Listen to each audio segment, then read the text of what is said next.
ng Panginoon ayon kay San Juan. Papuri sa iyo, Panginoon. Noong panahon yun, sinabi ni Jesus sa kanyang mga alagad, kung paano iniibig ako ng Ama, o hindi naman iniibig ko kayo, panatili kayo sa aking pag-ibig. Kung tinutupad ninyo ang aking mga utos, manatili kayo sa aking pag-ibig. Tulad ko, tinutupad ko ang mga utos ng aking Ama at ako'y nananatili sa kanyang pag-ibig. Sinasabi ko sa inyo ang mga bagay na ito upang makahati kayo sa kagalakan ko at malubos ang inyong kagalakan. Ito ang aking utos, magbibigan kayo, gaya ng pag-ibig ko sa inyo. Walang pag-ibig na hihigit pa sa pag-ibig ng isang taong nag-aari ng kanyang buhay para sa kanyang mga kaibigan. Kayo'y mga kaibigan ko, kung tinutupad ninyo ang mga utos ko. Hindi ko na kayo inaaring alipin, sapagkat hindi alam na alipin ang ginagawa ng kanyang Panginoon. Sa halip, inaari ko kayo mga kaibigan, sapagkat sinasabi ko sa inyo ang lahat ng narinig ko sa aking Ama. Hindi kayo pumili sa akin. Ako ang pumili at humirang sa inyo upang kayo humaho, upang kayo ay humayo at pagbunga at manatili ang inyong bunga. Sa gayon, ang anumang hininyo sa Ama sa aking pangalan ay magkakaloob sa inyo. Ito ang iuutos ko sa inyo, magbibigan kayo. Ang mabuting balita ng ating Panginoon. Pinupuri ka namin ang Panginoon Jesus. Magandang umaga sa inyo lahat. Ngayong kaaling na linggo na muling pagkabuhay, ito na yung muling linggo sa panahon na tayo ay nagpiliwang ng kapag araw na muling pagkabuhay ni Kristo. Susunod na linggo, tayo niliwag na ng Ascension Sunday, ang pag-akyat ni Kristo sa langit. Pagkatapos ni Kristo muling mabuhay, 40 araw siya nanatili sa mundo ito, at pagkatapos ng 40 araw na ipakilala at pupuling paalam sa mga alagad at sa mga tao na siya'y nabuhay, babalik na siya sa tahanan ng kanyang Ama. At si Jesus, bago siya umalis, gusto niyang paalalahanan ng kanyang mga alagad na magmamahalan sila. Siguro, isa sa mga salita na lagi natin narinig kapag may isang lumilisa na mahal sa buhay, anong sasabihin nila bago umalis? Magmahalan kayo pag wala na ako. Magtulungan kayo pag wala na ako.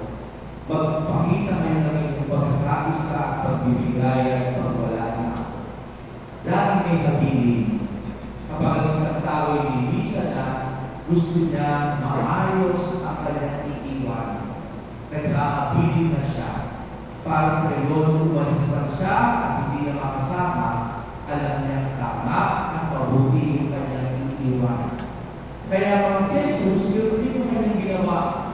Nag-aabilin na siya sa kanyang mga alagad. At ang sabi niya, magmamahalan kayo, magbibigay kayo. Kung paano iniibig ako ng Ama, o hindi naman iniibig ko kayo, manatili kayo sa aking pag-ibig.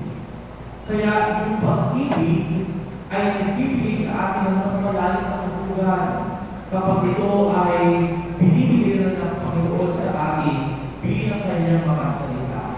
Ano sabi ni San Juan sa ikalawang pagbasa? Sabi ni San Juan sa ikalawang pagbasa, ang umiibig sa Diyos ay kumikilala sa Diyos. Inihahayag ng Diyos ang kanyang pag-ibig sa atin.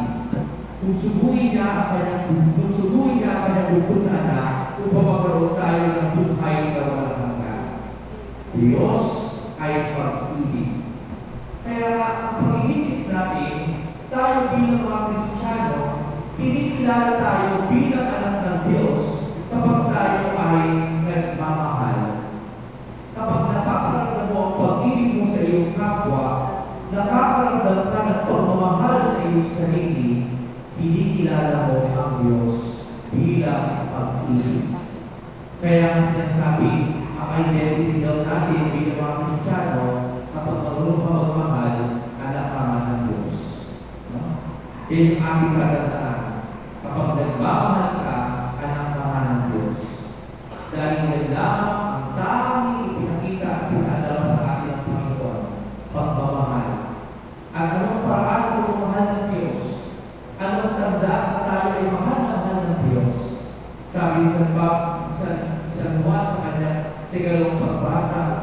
Ibinigay ng Diyos ang kanyang bugtong na anak sa atin.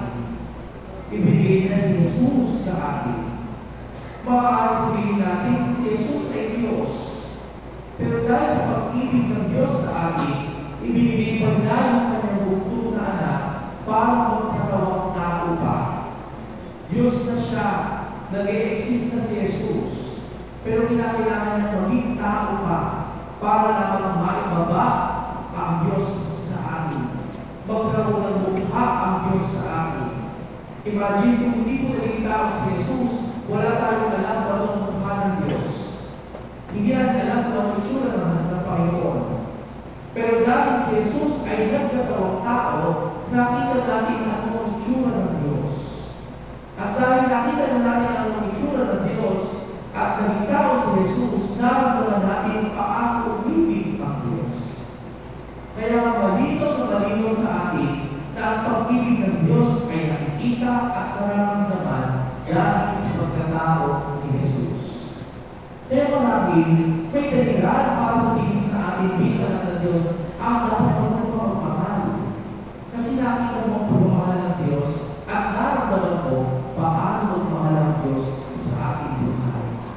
Kaya isang tandaan para sabihin sa atin, ang Diyos ay tunay na nagmamahal sa atin dahil ang kanyang bugtong na anak na si Jesus na Diyos ay nagkatawang tao para maipadama at maipakita ng Diyos ang kanyang pagmamahal. Pangalawa, maaaring sabihin natin, tanda ng pagmamahal ng Diyos ay tunggapin pa ni Jesus na ang kanyang bugtong na anak na si Jesus ay alay pa yung buhay. Yung mamatay pa sa krus para sa atin. Yan ay isang malinaw tanda na sinikap ng Diyos Ama na ang kanyang bugtong na anak ay alay pa yung buhay para naman tayo ay hindi mapahamak. Dito siya sabi ng Panginoon sabi siguro pagpas, ang bugtong na anak niya ay ibinigay sa atin para hindi tayo mapahamak. Ang isang tao ng mamahal, ayaw niya nasasaktan, napapahamak yung kanyang minamahal. Yan yung gusto sabihin ng Diyos sa atin.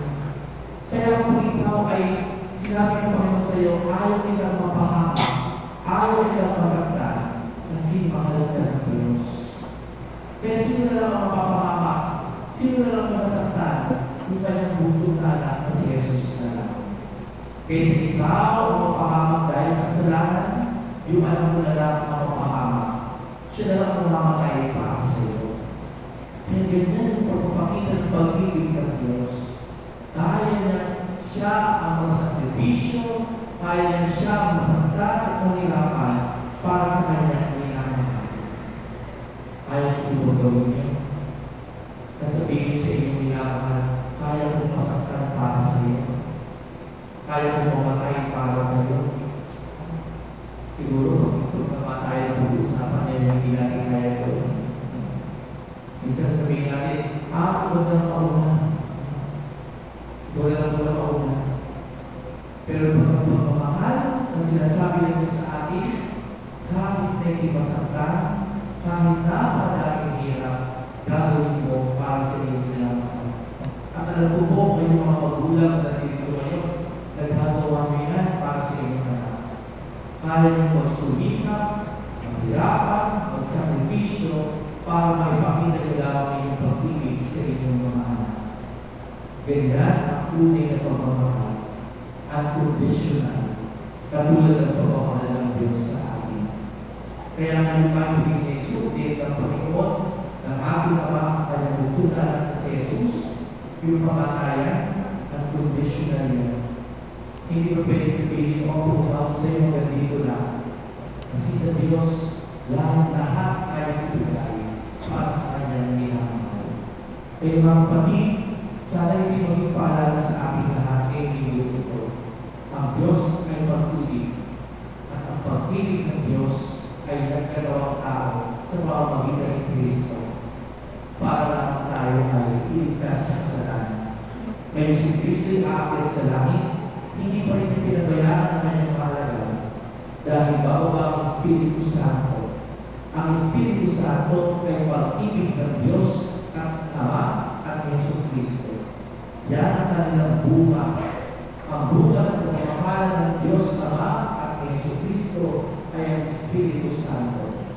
At bababa ang Espiritu Santo para sabihin natin sa atin, hindi ko pa rin kayo kaya iwanan kasi mahal ko kayo. At ang pagmamahal na iyan ay laging kasama-sama at nararamdaman natin sa ating buhay. Kaya sana araw-araw magpadala tayo ng pag-ibig sa ating kapwa. Dahil hindi huminto na magpadala ang pag-ibig ang ating Panginoon. Amen. Tuloy tayo lahat at pahayag natin ang ating